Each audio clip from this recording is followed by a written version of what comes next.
Movies have the power to make an audience believe an actor has always looked a certain way. Take for instance Kelsey Grammer in the X-Men films. With a bit of makeup and some prosthetics, you truly believe he could have been a blue beastly mutant at one point in his life. The reality, however, is slightly more complicated. It takes more than just the clothing and a hint of makeup to make a costume come alive. Whether the outfit is CGI or handcrafted by a costume designer, fans always remember the greats. Check out these 10 shocking facts you didn't know about your favorite movie costumes.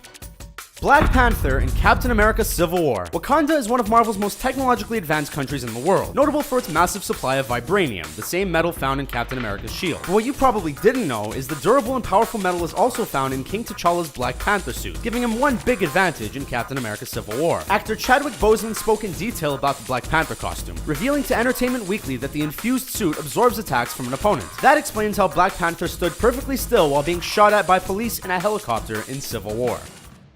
Catwoman in Batman Returns. A popular figure in DC Comics, Catwoman has been featured in most media adaptations related to Batman, most recently in 2012's The Dark Knight Rises. But arguably, Selena Kyle's finest moments came in Tim Burton's 1992 Batman Returns, which had Michelle Pfeiffer step into the role. While Pfeiffer's sexy and sleek outfit gave the appearance of latex, it actually took a little more work to get that glossy and sheen look. When Pfeiffer put on her cat costume, the costume department used big sponge brushes to lather her in a thick silicone. Costume designer Mary Vogt has stated the process was messy, but the final look was perfect, giving the actress a fluid and elegant look with a hint of grunge. Gotta go.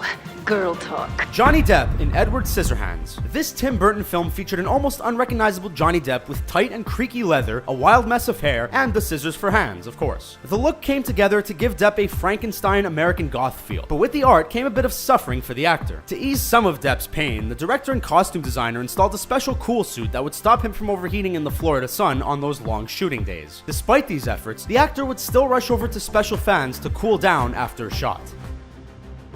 Viggo Mortensen in the Lord of the Rings trilogy. Peter Jackson's epic adaptation of J.R.R. Tolkien's The Lord of the Rings trilogy features the rugged character Aragorn, played by Viggo Mortensen. When initially introduced, the character had a distinctive look of a grungy and rough man, which is exactly what Mortensen wanted. The actor wanted to give his costume the lived-in appearance and took it upon himself to make that happen. He reportedly took his outfit home, then lived, breathed, and sweated in it until it looked as beaten and battered as possible. He even repaired the costume whenever it needed it. Mortensen's efforts paid off, as the actor not only delivered a breakout performance, but looked 100% the part while doing it. Viggo Mortensen and Sean Bean in Lord of the Rings. Two Fellowship actors wore no prosthetics in Lord of the Rings. Almost all the actors in Lord of the Rings wore prosthetics to create the look of their various fantasy races. Among the many used in the films were the pointed elf ears that were worn by both Cate Blanchett as Galadriel and Liv Tyler as Arwen, hairy hobbit feet worn by Elijah Wood as Frodo Baggins and Sean Astin as Samwise Gamgee, and much more. However, two members of the Nine in the Fellowship managed to go prosthetic free. Both Viggo Mortensen as Aragorn and Sean Bean as Boromir wore no latex additions to their costumes, which is because they were playing humans.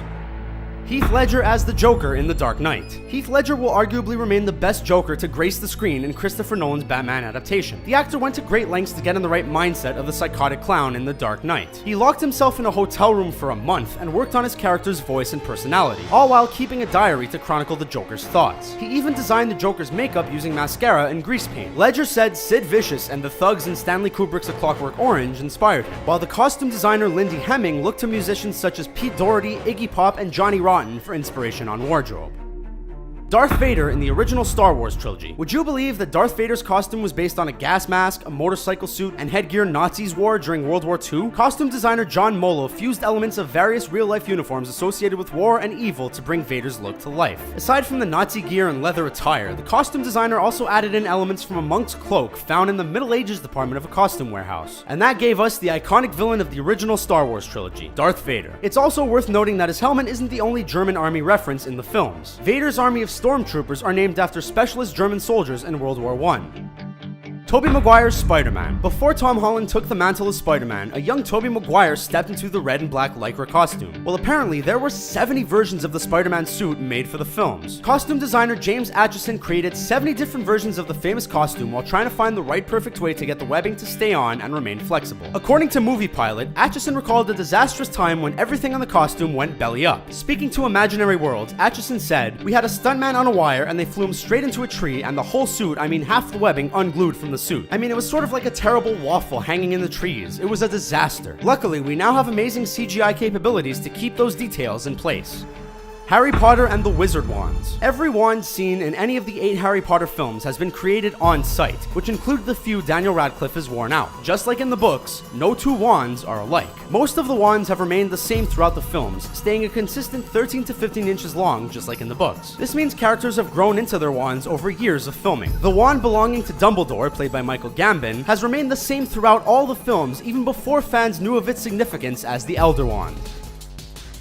Hugh Jackman's Wolverine claws. Wolverine's adamantium claws are as iconic as the character's sideburns. Visual effects supervisor Tim Crosby spoke to FX Guide about the practicality of those unique claws, saying, "Those metal claws are pretty sharp. You can put out an eye pretty easily. They are polished aluminum. They had to be sharp, otherwise they wouldn't play properly in a close-up. But only a certain level of stunts can be done with them, beyond which even the slightest bump can cut his knuckles. So that's where CG takes over." Beyond CGI, Jackman would sport plastic claws, rubber claws, and even small 2-inch long stubs.